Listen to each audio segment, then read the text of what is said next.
আসসালামু আলাইকুম সবাইকে। অনেকদিন পর একটা ভিডিও নিয়ে আসলাম।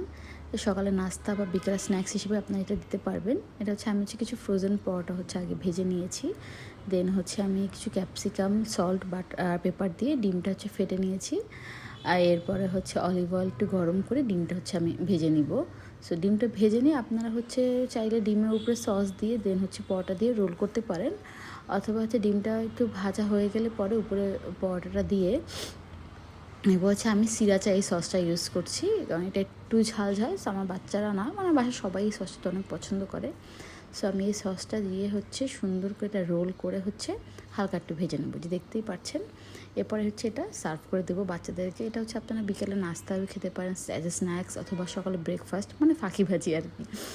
যখন একটু নাস্তা বানাতে মানে একটু আলসেমি লাগে বা বাচ্চারা একটু ডিফারেন্ট কিছু চায়, তখন আসলে আমি এভাবে করে দিই বাচ্চাদেরকে, শর্টকাট ফর্ম। এটা আপনারা চাইলে স্কুলে টিফিনও দিতে পারবেন, বাচ্চারা মানে যদি যারা যেসব বাচ্চারা পছন্দ করে। আর এখানে আমি পাশে আমার হাজব্যান্ডের জন্য বানাচ্ছি। ও যেহেতু ফ্রোজেন পরোটাটা খাবে না, ও নিষেধ। সো ওর জন্য ব্রাউন ব্রেড দিয়ে আমি সেম প্রসেসে যা ডিমটা ভেজে ডিম উপরে দিয়ে তার উপরে আপনার শসা আর টমেটো স্লাইস করে দিয়ে দেন এভাবে সার্ভ করে দিয়েছি। Thank you for watching.